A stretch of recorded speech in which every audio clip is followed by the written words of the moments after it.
Hola, comment tu vas? J'espère que tu vas bien. Alors dans la vidéo d'aujourd'hui, comme tu l'as vu, on va faire un petit tuto Photoshop assez rapide. En fait, en ce moment, j'avais grave envie de shooter avec un Polaroid. Donc j'en ai commandé un et je vous ferai d'ailleurs bientôt des vidéos avec ça. Mais en attendant, je voulais essayer de trouver un petit peu comment je pouvais donner un effet Polaroid à mes photos. Et donc je vais vous faire le petit tuto de ce que j'ai trouvé, de ce que j'ai testé et ce qui, je trouve, fonctionnait assez bien. Alors je vais le faire avec cette photo, mais je l'ai fait aussi avec plusieurs autres photos. Donc je vous mettrai les exemples à la fin pour vous montrer que ça marche, quels que soient les types de photos qu'on utilise. Par contre, il faut que ce soit assez lumineux, sinon ça ne va pas le faire parce qu'on perd quand même en luminosité dans cette retouche.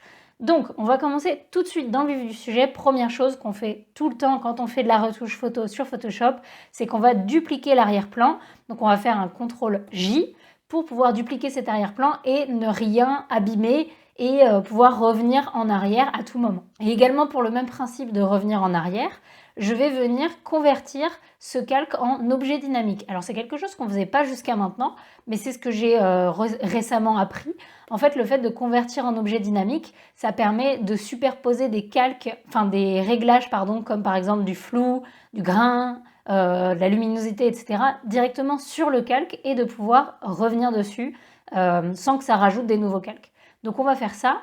Et en fait, la retouche va se composer en trois parties. Ça va être la partie luminosité, la partie couleur et la partie texture. Donc on va commencer tout de suite par la partie luminosité. Pour la partie luminosité, je vais venir créer un groupe ici que je vais appeler du coup luminosité. Et on va commencer tout de suite par un calque de courbe. Il va y en avoir besoin que d'un seul normalement. Et vous allez voir, ça fait un peu chelou, mais c'est comme ça que sont les Polaroids. Donc, gardez foi en moi jusqu'au bout et vous allez voir que ça rend bien. Donc, première chose qu'on va faire, c'est qu'on va ici prendre le point qui est au plus noir. Donc, vous voyez que là, quand je bouge, c'est vraiment les noirs. Et on va venir faire un truc qui est assez bizarre, mais vous allez voir, c'est qu'on va venir le monter et on va venir boucher un peu les noirs comme ça. Donc, vous le faites de manière à ce que vous soyez quand même satisfait un petit peu du rendu. Mais en fait, dans les polas, c'est vraiment quelque chose de très significatif. C'est que les noirs sont un petit peu comme ça, bouchés et un petit peu sombres. Donc là, vous venez jouer un petit peu avec le curseur pour voir ce qui vous plaît. Moi, je pense que je vais rester dans cette zone-là. Je vais mettre peut-être un tout petit peu plus sombre. Et je pense que là, on est pas mal. Et par contre, je vais venir redonner de la luminosité en éclatant un petit peu les blancs, mais pas trop non plus. Donc je vais venir modérer avec les hautes lumières, avec les lumières médiantes ici. Et donc je vais venir exploser un petit peu les blancs et boucher vraiment les noirs. Mais vraiment beaucoup, hein. C'est normal que ce soit un peu excessif. Donc on joue un petit peu avec les courbes jusqu'à ce qu'on ait quelque chose qui nous plaise. La courbe doit ressembler à quelque chose comme ça, c'est-à-dire un début de S qui donne du contraste et ensuite une ligne droite ici pour donner cet effet de boucher dans les noirs. Ça, c'est pour la luminosité et c'est le seul calque qu'on va faire. Vous allez voir, cette retouche, elle est quand même assez rapide. Donc ça, c'est la seule retouche pour la luminosité. On passe ensuite, du coup, à la couleur. Donc chromie, couleur, vous l'appelez comme vous voulez. Donc pour la couleur, vous allez venir créer trois calques de couleur unie. Donc couleur unie, hop, et vous allez le dupliquer 3 fois, CTRL-J, CTRL-J. On va masquer les deux premières et ensuite vous allez du coup choisir 3 couleurs. Alors vous allez pouvoir choisir un petit peu les couleurs que vous voulez, mais commencez par celle-ci et ensuite vous allez tweaker un peu. Il faut rester dans des couleurs pastel.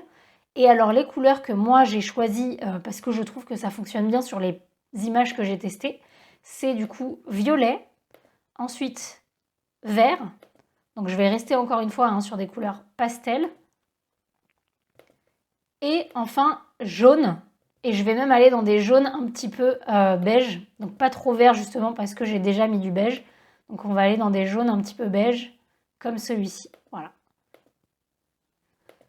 Et ce qu'on va faire, c'est qu'on va venir changer les modes de fusion. Donc pareil, je vais masquer pour l'instant ceux-là. Pour le premier, on va se mettre en mode lumière tamisée. Et pour les deux autres, on va se mettre en mode produit. Produit et produit. Et ensuite, vous allez jouer avec les opacités de chacun des calques. Donc moi, je vais mettre directement les opacités que je trouvais efficaces pour mes photos, parce que pour cette photo, évidemment, je l'ai testée avant de vous la montrer. mais vous pouvez à ce moment-là tweaker un peu et voir ce qui rend bien pour vous. Donc moi, je pense que pour la première, je vais rester sur des entre 10 et 20%. Sur la deuxième, je vais rester proche de 20%, mais un tout petit peu moins peut-être. Et enfin, sur la dernière, on va baisser un petit peu, ouais, vers 10%. Alors, je vois un petit peu avec mon curseur ce que je préfère. Vous voyez que ça peut rendre cool en le mettant un petit peu fort. Bah, je vais peut-être même le mettre au-delà de 20%, tiens. Et là, en fait, vous allez juste jouer un petit peu avec les opacités pour voir ce qui vous plaît. Donc, je ne sais pas pourquoi j'aime bien cet ensemble de couleurs. Je trouve que le premier magenta va donner cet effet un petit peu dans les rouges, dans les ombres de rouge et tout, que j'aime bien. Après, le vert, il vient balancer au niveau des hautes lumières. Vous voyez que quand on ajoute le vert, ça vient rendre l'image un petit peu moins rose, quoi. Et enfin, le jaune, c'est pour donner l'effet un peu vintage. Je trouve qu'il marche toujours super bien. Donc là, je pense qu'il est peut-être un tout petit peu trop fort finalement. Je vais le baisser un petit peu.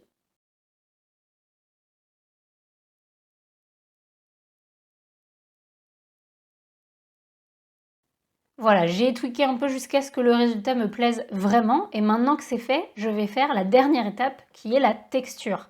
Alors pour la texture, on va venir donc faire un groupe texture, mais on va devoir revenir un petit peu sur ce fameux objet dynamique également.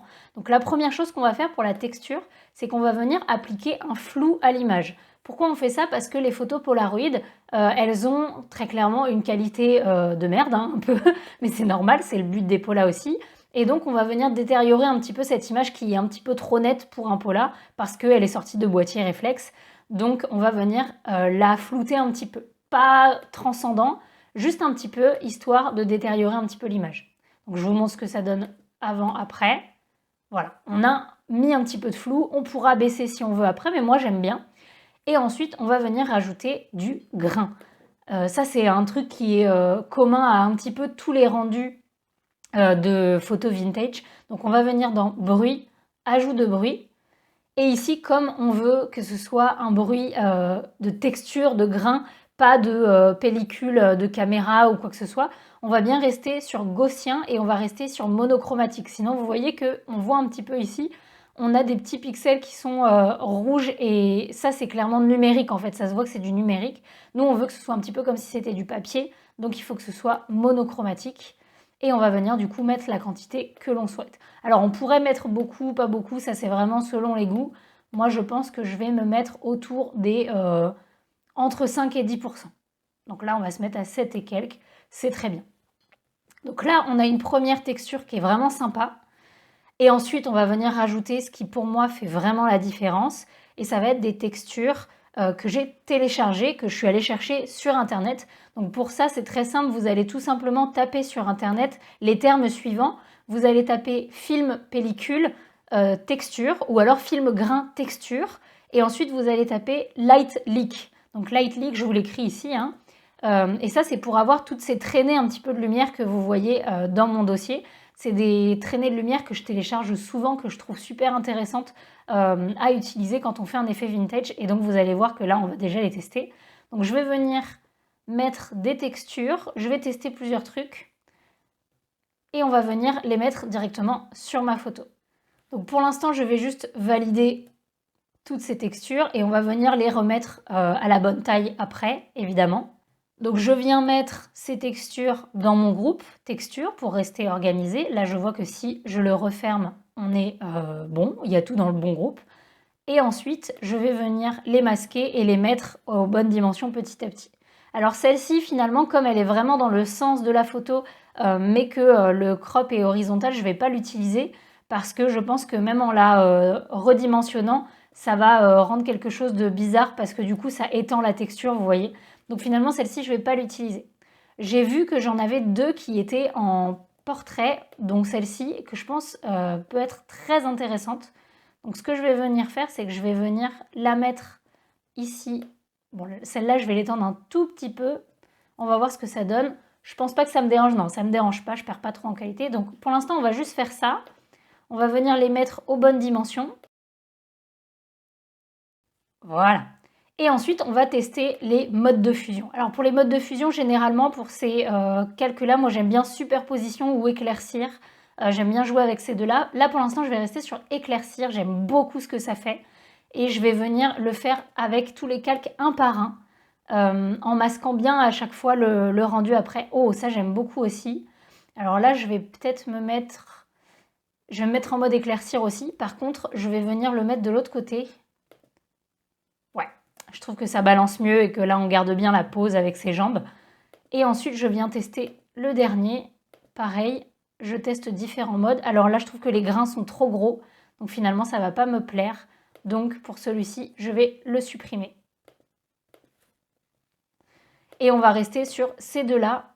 Alors, est-ce que je ne garderai pas les deux au final? Et je vais juste baisser un peu l'opacité.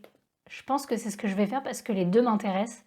Et donc, je vais garder les deux en baissant juste un petit peu l'opacité à chaque fois. Et je vais peut-être même dupliquer celui-ci et le mettre aussi en mode superposition, pardon, parce que j'hésitais un petit peu. J'aime bien le fait qu'on voit un petit peu plus toutes les petites textures ici. Mais par contre, du coup, je vais vraiment baisser l'opacité parce que c'est un peu trop fort pour moi. Donc, je vais me mettre vraiment très faible, peut-être à 15%. On regarde ce que ça donne le avant-après. Ouais, ça me plaît vraiment. Alors, je vais juste faire en sorte que ça prenne un petit peu moins de l'image au niveau de celle-ci. Et pour ça, du coup, je pense que... Oups, pardon.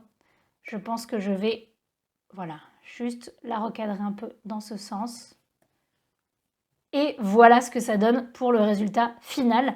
Et là, du coup, ce que vous allez faire, c'est que vous allez tout simplement soit aplatir l'image, soit la recadrer telle qu'elle, vous faites bien comme vous voulez, mais vous allez la recadrer soit en 4/5, soit en 1 par 1, pour pouvoir avoir le rendu Polaroid. Et voilà du coup l'image finale. Alors je vous ai fait un petit rendu avec Canva pour vraiment vous le mettre sur un Pola pour que vous voyez ce que ça donne. Donc j'aime beaucoup le rendu et comme je vous l'ai dit, je l'ai fait avec quelques autres photos pour que vous puissiez voir. Voilà, c'était un petit tuto Photoshop rapide pour vous amuser un petit peu. En attendant, je vous dis merci d'avoir regardé, j'espère que ça vous a été utile. N'oubliez pas de vous abonner si vous voulez d'autres vidéos en rapport avec la photo, la retouche. C'est ce que je poste toutes les semaines. Et moi, comme d'habitude, je vous fais des bisous et je vous dis à bientôt. Ciao!